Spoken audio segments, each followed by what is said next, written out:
విద్యా దృక్పథాలకు సంబంధించి ఇంపార్టెంట్ బిట్స్ని మీ ముందుకు తీసుకొచ్చే ప్రయత్నం చేస్తున్నాం. మరి ఇంపార్టెంట్ బిట్స్గా మనం చెప్పుకునేటువంటి దానికి ముందుగా కొన్ని విషయాలు చూద్దాం. చూడనా, ఎప్పుడూ కూడా విద్యా చరిత్ర అనేటువంటిది చాలా ముఖ్యమైనటువంటి చాప్టర్ అండి.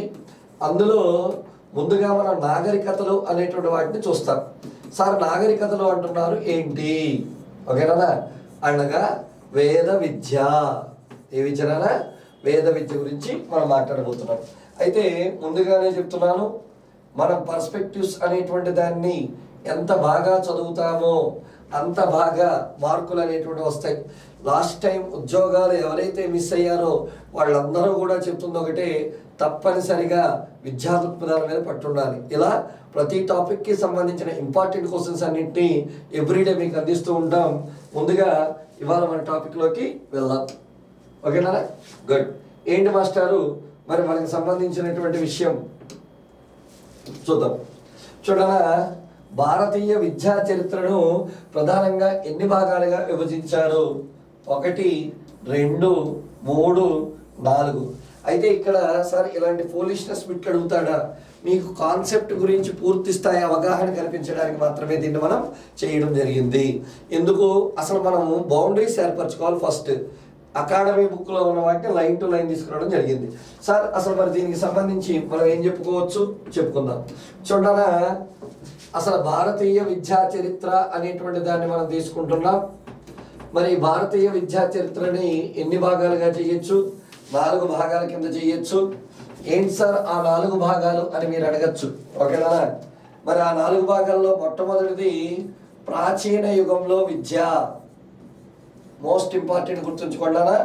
ప్రాచీన యుగంలో విద్యను మనం ఇక్కడ ఇవ్వబోతున్నాం.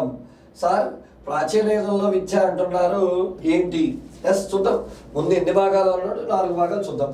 ప్రాచీన యుగం. ప్రాచీన యుగం తర్వాత మనకు వస్తున్నటువంటిది మధ్యయుగం. ఈ మధ్యయుగంలో విద్య అనేటువంటిది ఉంటుంది. మధ్యయుగం తర్వాత వచ్చింది ఆధునిక యుగం. ఏ యుగనా? ఆధునిక యుగం. తర్వాత వచ్చింది స్వాతంత్ర అనంతర విద్య. స్వాతంత్ర అనంతర విద్య. ఇక్కడ బిట్టు 4 రకాలు అనేటువంటిది ఆన్సర్ తెలిసింది, కానీ అది కాదు ముఖ్యం. ఎవరెవరు ఎక్కడెక్కడ ఏమేమి చేశారో అనే విషయాన్ని అడగాలి. ఈసారి ఇలా అడిగాడు, అసలు ప్రాచీన యుగం ఎక్కడి నుంచి జరిగింది అని అడిగితే చూడాలి. మధ్యయుగం ఎక్కడి నుంచి జరిగింది అంటే చూడాలి. ఆధునిక యుగం ఎక్కడి నుంచి జరిగింది చూడాలి. ప్రాచీన యుగంలోనే వేద విద్య రావడం జరిగింది. First bit. కాబట్టి వేద విద్య ఎందులో ఉంది? ప్రాచీన యుగం. తర్వాత మాట్లాడాల్సింది ఏంటన్నా? బౌద్ధ విద్య. బౌద్ధ విద్య కూడా ఎక్కడుంది? ప్రాచీన యుగం. జైన విద్య. జైన విద్య. జైన విద్య కూడా ఎక్కడుంది? ప్రాచీన యుగం. ఇక్కడతో ప్రాచీన యుగం అయిపోయింది. మరి మధ్యయుగంలో ఎవరెవరు ఉన్నారు అని అడుగుతాడు. ఇక్కడే కాస్త కాంట్రవర్సీగా ఉంటుంది. మధ్యయుగాన్ని 2 పార్ట్స్ చేయొచ్చు. 2 పార్ట్స్లో ముందుగా మనం చూడాల్సింది ఏంటంటే పట్టణాలు అనే ప్రాంతాన్ని తీసుకోవాలి. ఎందుకు? మధ్యయుగం వచ్చే నాటికి ఇస్లాం వారు భారతదేశాన్ని పరిపాలిస్తున్నారు. అంటే మధ్యయుగంలో ఎవరి ప్రభావం ఉంది? ఇస్లాం వారిది. అప్పుడు వారు పట్టణాల్లో తమ స్థానాలను ఏర్పరచుకుని ఇస్లాం విద్యని ఇచ్చారు. కాబట్టి క్వశ్చన్ ఏమి అడగచ్చు? మధ్యయుగంలో పట్టణాల్లో ఏ విద్య ఉండేది? ఇస్లాం విద్య. అలాగే పల్లెలు, విలేజెస్లో ఏముండేది? పల్లెల్లో వేద విద్య ఉండేది. దీనికి ఉదాహరణగా మీకు చెప్పాలి అంటే కొన్ని ఉదాహరణలు నేను చెప్పగలను. ఇస్లాం బహుమనీ సుల్తానులు పరిపాలిస్తున్నటువంటి ప్రాంతంలో కన్నడ తెలుగు ప్రాంతాన్ని శ్రీకృష్ణదేవరాయలు పరిపాలించేవారు. అంటే అప్పుడున్న బహుమనీ సుల్తానులు పట్టణాల్లో ఇస్లాం విద్యనిస్తే మరి పల్లెల్లో వేద విద్య ఇచ్చారు. కానీ దీన్ని మనకు క్వశ్చన్ కింద ఎలా అడగచ్చు? ఈ పల్లెల్లో వేద విద్యని ప్రోత్సహించింది ఎవరు? శ్రీకృష్ణదేవరాయలు. శ్రీకృష్ణదేవరాయలు. మన అకాడమిక్లో శ్రీకృష్ణదేవరాయలతో పాటు ఇంకొక పేరు కూడా ఇచ్చాడు, స్వామి. స్వామి స్వామి చెప్పేస్తారో. వివేకానంద అంటే తన్నులు పడతాయి. మధ్యయుగంలో వివేకానందుడు ఎక్కడి నుంచి వస్తాడు? దయానంద సరస్వతి. స్వామి దయానంద సరస్వతి రావడం జరిగింది. ఇంకా ఆధునిక యుగం ఎవరితో స్టార్ట్ అయ్యింది? పోర్చుగీసు వారితో స్టార్ట్ అయింది. రకరకాల వ్యక్తులు వచ్చారు. కాబట్టి ఆధునిక యుగాన్ని స్టార్ట్ చేసిన ఎవరు? పోర్చుగీస్ వారు. చూసారా, ఒక బిట్ అనేటువంటిది మనకి ఇన్ని రకాలుగా ప్రభావాన్ని చూపిస్తుంది అనే విషయాన్ని మనం ఇక్కడ చూడొచ్చు. ఓకేనా? గుడ్. నెక్స్ట్ బిట్ చూద్దాం. గుడ్. చూడాలా నెక్స్ట్ బిట్. ఈ క్రింది వాటిలో సరికానిది ఏది అని అడుగుతున్నాడు. ఈ క్రింది వాటిలో సరికానిది ఏది అనగానే మనకు గుర్తు రావాల్సినటువంటిది చూద్దాం. ప్రాచీన యుగం 0 to 12వ శతాబ్దం పర్ఫెక్ట్, కరెక్ట్, గుద్దేయచ్చు. మధ్యయుగం 12 to 16వ శతాబ్దం కరెక్ట్. ఆధునిక యుగం 17 to 21వ శతాబ్దం అంటున్నాడు. అసలు 21వ శతాబ్దం అంటే ఇది, కాబట్టి ఆన్సర్ అది కాదు. మరి ఆధునిక యుగం అంటే ఏంటి? 17 to 19. ఇక్కడ అడుగుతాడు 0 to 12 ప్రాచీన యుగం, 12 to 16 మధ్యయుగం, 17 to 19 4 ఆధునిక యుగం. ఎవరెవరు వచ్చారో కూడా చెప్పాను ఆల్రెడీ, మీరు గుర్తుంచుకున్నారు. ఓకేనా? నెక్స్ట్ చూద్దాం. సరికాని జతను గుర్తించుము. కాస్త టఫ్గా ఉండే బిట్లు వచ్చాయి, చూసుకుంటారా. వేద విద్య క్రీస్తు పూర్వం 0 నుంచి క్రీస్తు పూర్వం 1000 వరకు. ఎస్ అంటే సుమారు 1000 సంవత్సరాల వరకు వేద విద్య జరిగింది. ధర్మశాస్త్ర విద్య క్రీస్తు పూర్వం 1000 నుంచి క్రీస్తు శకం 500 దాకా. సార్ అసలు ఈ ధర్మశాస్త్ర విద్య ఏంటి, పురాణ విద్య ఏంటి, మాకు అర్థం కావట్లేదు, ఈ ఉపనిషత్తు విద్య ఏంటి? సింపుల్గా దీన్ని మనం తీసేయచ్చు. ధర్మశాస్త్ర విద్య కూడా క్రీస్తు పూర్వం 1000 నుంచి క్రీస్తు శకం 500 దాకా జరిగింది. పురాణ విద్య కూడా క్రీస్తు శకం 500 నుంచి క్రీస్తు శకం 1200 సంవత్సరాల దాకా జరిగింది. ఉపనిషత్ విద్య అంటే ఇది వేద విద్యలోని భాగమే. ఇది వేద విద్యలోని భాగమే. ఇది క్రీస్తు శకం 1000 నుంచి క్రీస్తు పూర్వం 500 వరకు. Blunder, mistake. కాబట్టి ఆన్సర్ సరికాని జత అంటే ఉపనిషత్ విద్య క్రీస్తు శకం కాదు, క్రీస్తు పూర్వమే జరిగింది. సార్ దీన్ని మనం ఏమి టేబుల్ రూపంలో రాసుకోలేమా? దీన్ని టేబుల్ రూపంలో ఎందుకు రాసుకోకూడదు? రాసుకోవచ్చు, రాద్దాం. ఓకేనా? గుడ్. ముందుగా మనం ఇక్కడ చూడాల్సింది ఏంటి? అసలు ప్రాచీన యుగంలో విద్యని ఎన్ని భాగాలు చేశారు అని అడిగాడు, అంతే కదా. ఇదిగో ప్రాచీన యుగంలో విద్యని ఎలా మార్చారు అనే విషయాన్ని చూద్దాం. చూడండి, ముందుగా వేదాల ఆధారంగా వచ్చింది వేద విద్య. అది నచ్చక ఉపనిషత్తుల ఆధారంగా వచ్చింది ఉపనిషత్తు విద్య. ఉపనిషత్తు విద్య. ఈ ఉపనిషత్తు విద్య నచ్చక వచ్చింది ధర్మశాస్త్ర విద్య. ధర్మశాస్త్ర విద్య. ఇది కూడా నచ్చక వచ్చింది పురాణ విద్య. ఏ విద్యనా? పురాణ విద్య. కాబట్టి ఇక్కడ క్వశ్చన్ రెండోది కూడా వచ్చింది, చూసుకోండి. ప్రాచీన యుగంలో విద్యని ఎన్ని భాగాలుగా చేయొచ్చు? 4 భాగాలుగా చేయొచ్చు. దీన్ని ఎలా? ఇక్కడే వేద విద్యని ఉపనిషత్తు విద్యని కలిపి వేద విద్య అని పిలుస్తారు. ఇందులో ఎటువంటి ఇబ్బందులు లేవు. అర్థమవుతుందా? ఎక్కడి నుంచి సార్? క్రీస్తు పూర్వం 0 నుంచి క్రీస్తు పూర్వం 1000 వరకు. సార్ 1000 నుంచి 0 రాస్తారు కదా, ఇక్కడ నీకు కాలమానం చెప్పాలనుకోవట్లేదు లేదు. 1000 సంవత్సరాల పాటు వేద విద్య జరిగిందని చెప్పుకోవాలి. ధర్మశాస్త్ర విద్య చూడు, క్రీస్తు పూర్వం 1000 నుంచి క్రీస్తు పూర్వం 1000 నుంచి క్రీస్తు శకం 500 వరకు జరిగింది. అర్థమవుతుందండి? క్రీస్తు పూర్వం 1000 నుంచి క్రీస్తు శకం 500 వరకు. పురాణ విద్య ఇక క్రీస్తు శకం 500 నుంచి 1200 వరకు జరిగింది. ఇక్కడ ఇంకో బిట్ చెప్పరా? వేద విద్యని ఉపనిషత్తు విద్యని కలిపి ఏ విద్య అన్నారు? వేద విద్య. ధర్మశాస్త్ర విద్య పురాణ విద్యని కలిపి ఏమంటారు సార్? వేద కాలానంతర విద్య. వేద కాలానంతర విద్య అంటారు. మనకు కావాల్సిన టేబుల్ వచ్చేసిందా కదా.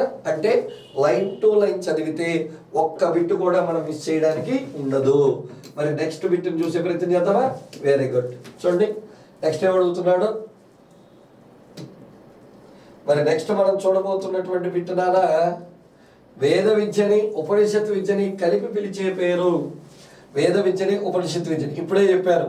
వేద విద్య. వేద కాలానంతర విద్య అంటే ఎవరు వస్తారు నానా? ధర్మశాస్త్ర విద్య వస్తుంది. ధర్మశాస్త్ర విద్య వస్తుంది. దాంతోపాటు పక్కనే ఉన్న ఇంకొకటి వస్తుంది, ఎవరు? పురాణ విద్య వస్తుంది. వేద విద్య. ఓకేనా? గుడ్. నెక్స్ట్ బిట్ చూద్దాం నానా. చూడండి ఇక్కడే మనకు వచ్చేసింది. ధర్మశాస్త్ర విద్యని పురాణ విద్యని పిలిచే పేరు వేద కాలానంతర విద్య. మోస్ట్ ఇంపార్టెంట్, బాగా మొదలెక్కించుకోవాల్సినటువంటి విషయం. ఓకేనా, గుడ్. నెక్స్ట్ బిట్ చూడాలా. వేద విద్య ఆధారాలు లభించిన పుస్తకం. ద మోస్ట్ ఇంపార్టెంట్, గుర్తుంచుకున్నారా? వేద విద్య ఆధారాలు లభించిన పుస్తకం.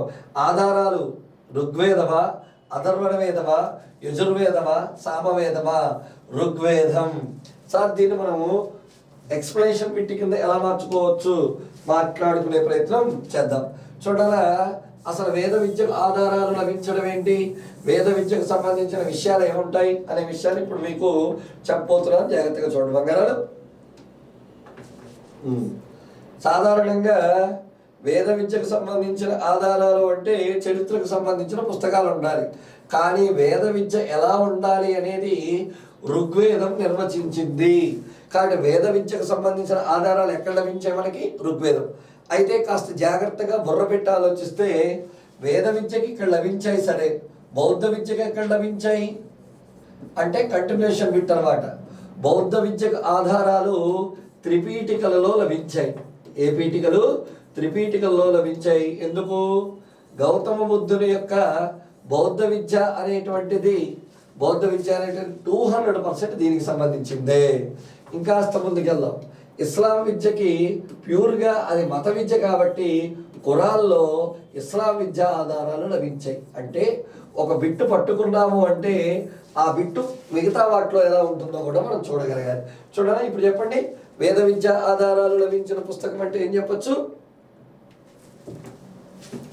వేద విద్య. బౌద్ధ విద్య ఆధారాలు త్రిపీఠికలు, ఇస్లాం విద్య ఆధారాలు ఖురాన్లో లభించాయి. నెక్స్ట్ బిట్ చూసే ప్రయత్నం చేద్దామన్నా. వెరీ గుడ్, జాగ్రత్తగా చూడండి. చాతుర్వర్ణ వ్యవస్థకు సంబంధించి సరిగానిది. మా బంగారు కొండలకు ఒకటే విషయం నేను ఇక్కడ చెప్పదలుచుకున్నాను. బిట్టు చదివేటప్పుడే జాగ్రత్త అనాలా. ఎందుకు? సరిగానిది, సరి అయినదా సరిగానిదా చూసుకోవాలి. అసలు చాతుర్వర్ణ వ్యవస్థ అంటే ఏంటి, దానికి సంబంధించిన విషయాన్ని చూసే ప్రయత్నం చేద్దాం. ఆ తర్వాత బిట్టుకు వచ్చే ప్రయత్నం చూడొచ్చు. ఓకేనా? Very good. మరి చాతుర్వర్ణ వ్యవస్థకు సంబంధించి ఏం చెప్పచ్చు మనం? చతుర్వర్ణం అంటే 4 వర్ణాలు ఉంటాయని చెప్తున్నాడు, అంతే కదా. మరి ఇప్పుడు ఆ చాతుర్వర్ణ వ్యవస్థ ఏంటో చూద్దాం. చూడనా, ఋగ్వేదం అనేటువంటిది మనుషుల్ని కెరిగిపడేసింది. ఈ ఋగ్వేదం చతుర్వర్ణ వ్యవస్థ తీసుకొచ్చింది. చతుర్వర్ణ అంటే ఎన్ని వర్ణములు? 4 వర్ణాలు అని అర్థం. ఇప్పుడు చూద్దాం. చతుర్వర్ణాలు అంటే ఎవరు సార్? ముందుగా లక్షణం, ఒక లక్షణం తీసుకుందాం. తీసుకుని చతుర్వర్ణాల్లో మొట్టమొదటిగా బ్రాహ్మణులు ఉంటారని వాళ్ళే చెప్పుకున్నారు, వాళ్ళే ఉన్నారు. తర్వాత వచ్చింది క్షత్రియులు, ఇలా క్షత్రియులు ఉండాలని చెప్పింది బ్రాహ్మణులే. తర్వాత ఉండేది వైశ్యులు, చెప్పారు కదండి, అంతా వాళ్ళ ఇష్టమే, వైశ్యులు. తర్వాత చివరగా వచ్చింది ఎవరు? శూద్రులు. ఇది మొత్తానికి ఉన్నటువంటి విషయం. చతుర్వర్ణ వ్యవస్థలో వరుసగా రాయండి అంటే రాయొచ్చు. బ్రాహ్మణ, క్షత్రియ, వైశ్య, శూద్రులు. ఓకే, మరి దీని నుంచి ఏం నేర్చుకోవచ్చు సార్? ఫస్ట్గా మనం చూడవలసినటువంటి విషయం విద్యకు సంబంధించింది కాబట్టి ఉపనయనం. ఇక్కడే మా వాళ్ళు కాస్త సంస్కృతం నేర్చుకోవాలి. ఉప దగ్గరగా, నయనం కన్ను, కన్నుకు దగ్గరగా ఉత్సవం అంటే ఉపాధ్యాయుడు కన్ను వద్దకి విద్యార్థి వచ్చే ఉత్సవాన్ని ఏమని పిలుస్తున్నారు? ఉపనయనం అంటున్నారు. బ్రాహ్మణులకి ఎంత?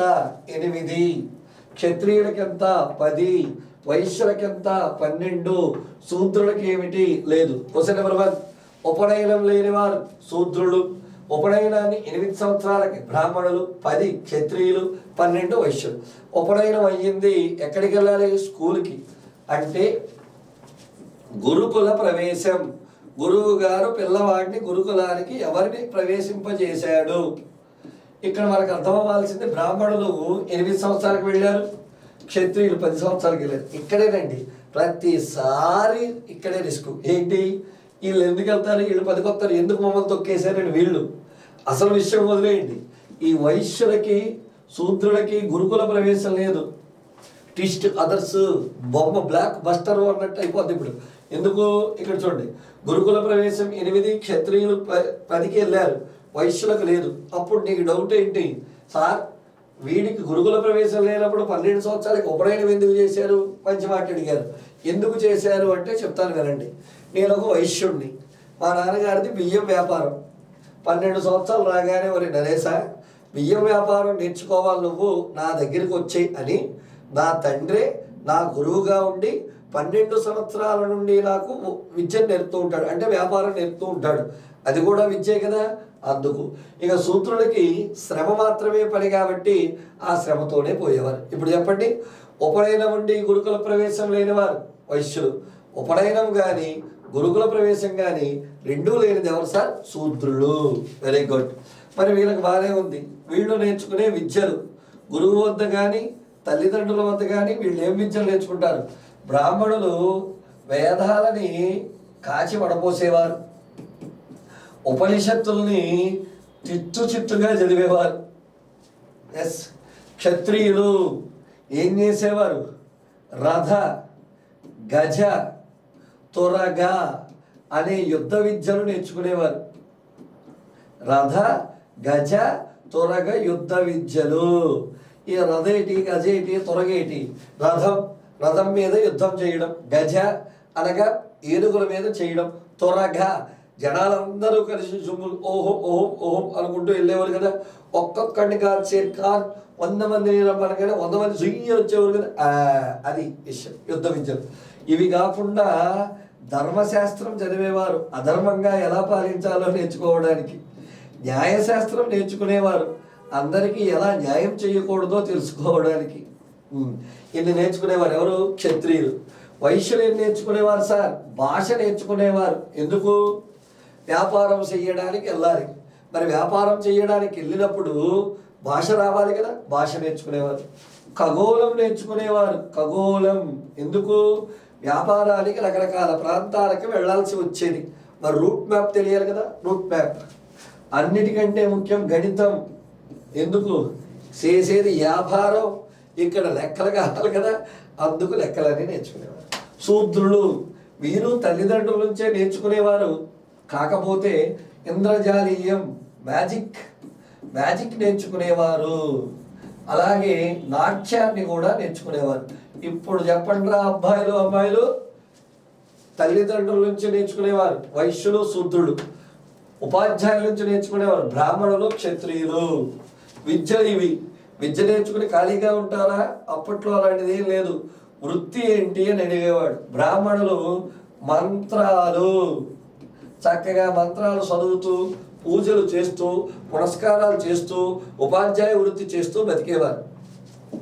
క్షత్రియులు భుజబలం ఉంది కదా, రాజ్యపాలన, మాహిష్పతి ఉలిక్కిపోడు. క్షత్రియులు. వైశ్యులు వీళ్ళే వ్యవసాయం చేసేవారు, కొట్టేడు దెబ్బ. మనం అసలు వ్యవసాయం అనగానే శూద్రుడు అంటాం, నో మోర్ శూద్రుడు. వైశ్యులు వ్యాపారం చేసేవారు, అన్ని రకాలుగాను వీళ్ళే చేశారు. ఇక అలాగే పశుపాలన, పశువుల్ని పెంచడం కూడా చేసేవారు. ఇప్పుడు చివరిగా శూద్రుడు శ్రమ. ఇక్కడే మీకు ఒక విషయం చెప్పాలి. వర్ణ వ్యవస్థలో వారసత్వం ఉందా?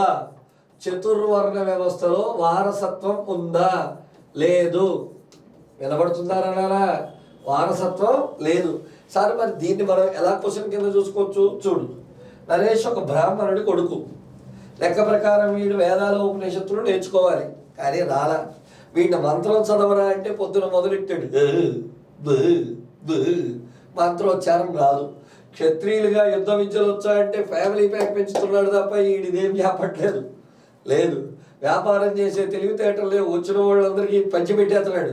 ఇంక వీడికి శ్రమే, అనగా శూద్రుడు. జన్మనాతే శూద్రుడు అంటే ఎవరైనా జన్మతగా శూద్రుడే. వారి వృత్తుల ప్రకారం ఇలా అవుతారని చెప్పారు.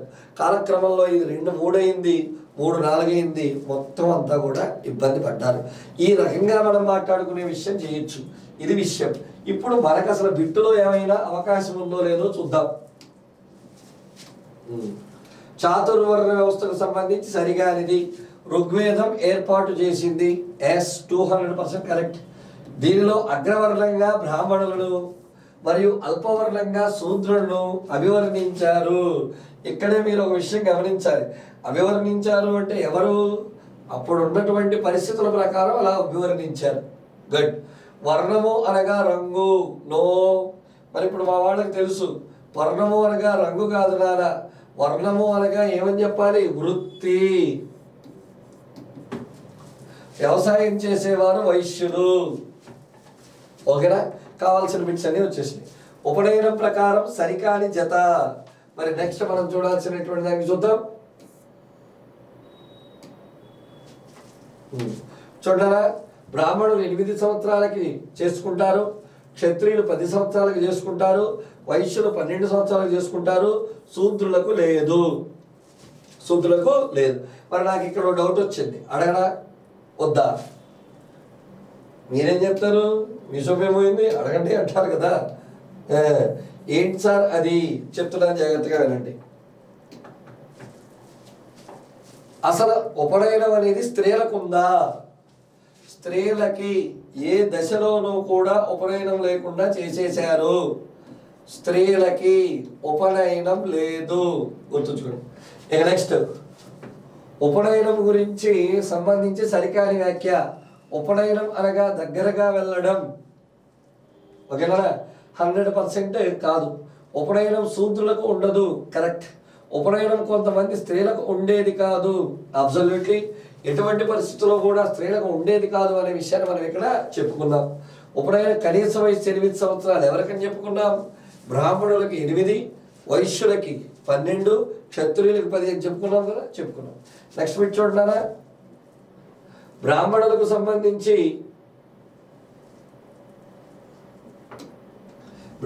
సంబంధించి సరికాని వ్యాఖ్యలు గుర్తించండి. వీరు విద్యా ప్రారంభ వయస్సు 5 సంవత్సరాలు. ఎస్ సార్, మళ్ళీ మీరు ఏంటి సార్ ఇలా కన్ఫ్యూజ్ చేస్తున్నారు? అసలు వీళ్ళు 8 సంవత్సరాలుగా ఉపనయనం, కానీ వేద విద్యలో విద్యా ప్రారంభ వయస్సు 5 సంవత్సరాలే. బాగా గుర్తుపెట్టుకోండి, వేద విద్యలో 5 సంవత్సరాలకు విద్యను ప్రారంభించేవారు, అలాగే 8 సంవత్సరాలకు బౌద్ధ విద్యలో ప్రారంభించేవారు, 4 సంవత్సరాల 4 నెలల 4 రోజులకి ఎవరు? ఇస్లాం వారు ప్రారంభించేవారు. ఇప్పుడు మా వాళ్ళకి అర్థమయ్యే ఉంటుంది. ఇప్పుడు చెప్పండి, వేద విద్యలో ఎంత? 5, బౌద్ధ విద్యలో ఎంత? 8, 4 సంవత్సరాల 4 నెలలు ఎవరు? ఇస్లాం. కాబట్టి 5 సంవత్సరాలు కరెక్టే. వీరికి ఉపనయనం వయసు 8 సంవత్సరాలు, కరెక్టే. వీరు ఉపాధ్యాయ వృత్తిని చేపట్టేవారు, ఇంకా కరెక్టే. వీరు రథ గజ త్వరగ పద్ధతుల్ని పాటించేవారు. నో నో నో, పంతులు గారు అహింసే. ద్రోణాచార్యుడు యుద్ధం చేశాడేమో కానీ అందరూ చేసేవారు కాదు. కాబట్టి 100% రథ గజ త్వరగా ఎవరు చేసేవారు? 200% క్షత్రియులు, వారికి మాత్రమే ఉండేది. గుడ్. నెక్స్ట్ చూద్దాం. క్షత్రియులకు సంబంధించి సరికాని వ్యాఖ్య చూద్దాం. వీరి ఉపనయన వయస్సు 10 సంవత్సరాలు, 100% కరెక్ట్. వీరి ప్రధాన విధి రాజ్యపాలన, 200% కరెక్ట్. వీరి ప్రధానంగా వేదాలు ఉపనిషత్తులు అభ్యసించేవారు. క్షత్రియులు అభ్యసించేది ఏంటారా? రథ గజ త్వరగ పద్ధతులతో పాటు ధర్మశాస్త్రము న్యాయశాస్త్రము పాటించేవారు. యుద్ధ విద్యను గురుముఖంగా నేర్చుకునేవారు. ఆబ్వియస్లీ, ఎందుకు? గురువు దగ్గరికి వెళ్ళి నేర్చుకునేవాడు. ఎగ్జాంపుల్, అర్జునుడు గుర్తుపెట్టుకో. అర్జునుడు ద్రోణాచార్యుడి దగ్గరికి వెళ్ళి నేర్చుకున్నాడు. ఓకేనా? నెక్స్ట్ చూద్దాం. వైశ్యులకు సంబంధించి సరికాని వ్యాఖ్య. వీరికి ఉపనయన వయస్సు 12 సంవత్సరాలు. ఎస్. వీరు గురుముఖంగా ఖగోళ జ్ఞానం, భాషా జ్ఞానం, గణితం నేర్చుకుంటారు. కొట్టాడు దెబ్బ. ఎందుకు గురుముఖంగా నేర్చుకుంటారా? తల్లిదండ్రుల నుంచి నేర్చుకుంటారు. వీరి ప్రధాన వృత్తులు వ్యాపారం, వ్యవసాయం, పశుపాలన. ఎస్. వీరికి గురుకుల ప్రవేశం లేదు, కరెక్ట్. నెక్స్ట్ చూద్దాం. శూద్రులకు సంబంధించి సరికాని వ్యాఖ్యను గుర్తించండి.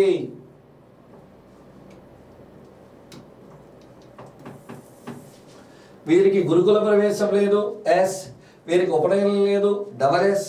వీరు తల్లిదండ్రుల నుంచి నాట్యం ఇంద్రజాలీయం నేర్చుకునేవారు. Triple S. వీరు ప్రధానంగా పశుపాలన ఉండేది. నో. వీరు ప్రధానంగా పశుపాలన చేపడితే మరి క్షత్రియులు ఏం చేసేవారు? వైశ్యులు ఏం చేసేవారు? తప్పు కదా. రాంగ్. ఆల్రెడీ మనం చూసిన దాని నుంచి నేర్చుకోవచ్చు. జతపరచండి. బ్రహ్మచర్యం, గృహస్థాశ్రమం, వానప్రస్థం, సన్యాసాశ్రమం. ఏంటండి ఇవన్నీ? జంబలగిడి బొమ్మ. ఏంటి సార్ ఆ జంబలగిడి బొమ్మ? మాకు కూడా చెప్పండి. చెప్తా, వినండి. నానా చతుర్విధ ఆశ్రమాలు అని కొన్ని ఉండేవి. చతుర్విధ ఆశ్రమాలు ఏమిటి మాస్టారు? చతుర్విధ ఆశ్రమాలు అంటే ఇక్కడ చూద్దాం. నెంబర్ 1 బ్రహ్మచర్యం, ఇది మొదటిది. నెంబర్ 2 మరి మనందరికీ గుర్తుంటుంది, బ్రహ్మచర్యం తర్వాత ఎక్కడికి వెళ్ళాలి? గృహస్థాశ్రమం. అంటే మనిషి తన జీవితాన్ని 4 ఆశ్రమాల్లో గడుపుతాడు. 1 బ్రహ్మచర్యం, 2 గృహస్థాశ్రమం, 3వది వానప్రస్థం. వానప్రస్థం. 4వది సన్యాసాశ్రమం. సార్ ఏంటో సార్ ఇవన్నీ బట్టి పట్టాలా? అర్థమవ్వవా? సన్యాసాశ్రమం చెప్తారు. ఏం లేదు, చక్కగా చదువు నేర్చుకునే స్థితిని బ్రహ్మచర్యము అంటారు. చేసుకో. పెళ్లి చేసుకుని సంతానంతో చక్కగా నివసించడానికి గృహస్థాశ్రమం అంటారు. వెరీ హ్యాపీసు. వానప్రస్థం. వానప్రస్థం అంటే తను నేర్చుకున్నటువంటి విద్యని ఇతరులకు పంచిపెట్టేటువంటి స్థితిని వానప్రస్థం అంటారు. సన్యాసాశ్రమం వయసు అయిపోయిన తర్వాత అడవులకు వెళ్ళి భగవంతుడిని ధ్యానించుకుంటూ పరలోక ప్రయాణం చేపట్టడాన్నే సన్యాసాశ్రమం అంటారు. ఇక్కడ ఏమేమి వాడాలి? బ్రహ్మచర్యంలో ధర్మాన్ని వాడాలి. ఇక్కడ చాలామందికి బ్రహ్మచర్యము అంటే ఒక రాంగ్ ప్రిడిక్షన్ ఉండొచ్చు. అంటే పెళ్లి చేసుకోకుండా సంసార సుఖం చెయ్యని వాళ్ళనే బ్రహ్మచర్యం అంటారు. తప్పు. ఇప్పుడు నువ్వు డిఎస్సికి ప్రిపేర్ అవుతున్నావు. నీ ఆశ, శ్వాస, ధ్యాస డిఎస్సి అయితే నీ యొక్క ప్రయాణం అంతా కూడా బ్రహ్మచర్యమే. అంటే ఎందుకు? ఇతర విషయాలు ఏమీ గుర్తురానప్పుడు చదువు మీద కాన్సన్ట్రేషన్ ఉంటుంది. కాబట్టి 100% ధర్మం. గృహస్థాశ్రమం అర్థం అనగా కాస్త డబ్బుతో మూడుకుంటే విషయం. వానప్రస్థం కామం. ఏట మాస్టర్ కామం అంటారు? కామము అంటే సినిమాల్లో చూపించే కామం కాదు. కామము అంటే చక్కగా మనం చెప్పుకోవాల్సింది ఏంటంటే తనకి ఇష్టమైన విషయం చెయ్యడం. నేను నేర్చుకున్న విద్యను మీకు అందించడం నాకు ఇష్టం, అదే నా కామం. కామం అంటే అది. సన్యాసాశ్రమం మోక్షం అనగా చక్కగా దేవుణ్ణి చూసుకుంటూ వెళ్ళిపోవడం. ధర్మార్థ కామ మోక్షమునందు పెళ్ళిలో చేస్తారు కదా, వరుడు వధువు చేతిలో చెయ్యి వేసి ఆ కన్యాదాత యొక్క చెయ్యిని కూడా తీసుకుని ధర్మార్థ కామ మోక్షముల యందు మీ అమ్మాయిని నేను ఎట్టి పరిస్థితిలో విడిచిపెట్టను అని కన్యాదాతకు ప్రామిస్ చేస్తాడు. అప్పుడు ఆయన అనుకుంటాడు పెళ్లి కూతురు తండ్రి నువ్వు వదిలిన మా అమ్మాయి వదలలే అని. అది వేరే విషయం అనుకో. ఇదిగో ధర్మార్థ కామ మోక్షములు. అమ్మాయిలో తిట్టుకుంటున్నారా? సరదాకన్నా రోయ్. బ్రహ్మచర్యం ఏంటి? ధర్మం అంటే 1B అనేటువంటిది ఒక చోటు ఉంది. గృహస్థాశ్రమం అర్థం సి, వానప్రస్థం కామం డి, సన్యాసాశ్రమం ఏ. ఆన్సర్ 3. ఓకేనా? నెక్స్ట్ బిట్ చూద్దాం.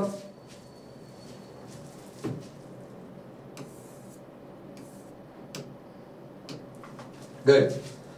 చూడాలా? వేద విద్యకు సంబంధించి సరికాని వ్యాఖ్య. సరికానిదంట. వేద విద్యా ప్రారంభ వయసు 8 సంవత్సరాలు. Not at all. ఆల్రెడీ చెప్పాను వేద విద్యా ప్రారంభ వయసు ఎంత? 8. ఉపనయన ప్రారంభం ఎంత? 8. కాబట్టి ఆన్సర్ దొరికేసింది. ఉపనయనంలో ఓం నమ శివాయ అనే మంత్రాన్ని విద్యార్థి చెవిలో చెప్తారు. సూపర్. ఉపనయనం చేసేటప్పుడు గురువు గారు పిల్లవాడి దగ్గరికి వచ్చి ఓం నమ శివాయ అనే మంత్రాన్ని చెప్పడంతో స్టార్ట్ అవుతుంది. కాబట్టి క్వశ్చన్ ఏమడుగుతాడు? ఉపనయన మంత్రం పేరేంటి? ఓం నమ శివాయ. గురువుని వజ్జ అని పిలిచేవారు. ఎస్, గురువు కొద్దిగా బొజ్జ ఉండేది, అందుకే వజ్జ అనే పేరుతో పిలిచేవారు. శిష్యుడిని అంతేవాసి అని పిలిచేవారు. ఎస్, కాబట్టి వేద విద్యలో గురువు పేరేంటి? వజ్జ. శిష్యుడి పేరేంటి? అంతేవాసి. క్లియర్గా ఉంటుంది. గుడ్. వేద విద్యలో పాఠశాలల యొక్క పేరు గురుకులం.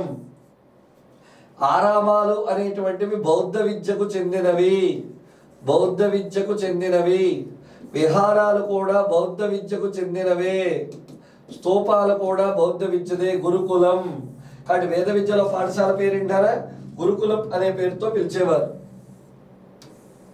వేద విద్యలో రకాల గురించి సరికాని వ్యాఖ్యను చెప్పండి. వేద విద్యలో రకాల గురించి సరికాని వ్యాఖ్యంట. అపరా విద్య సంఘ జీవితం గురించి తెలుపుతుంది. సార్ ఇదేంటిది వెళ్ళండి. వేద విద్యలో 2 విద్యలు ఉండేవి. ఒకటి అపరా విద్య,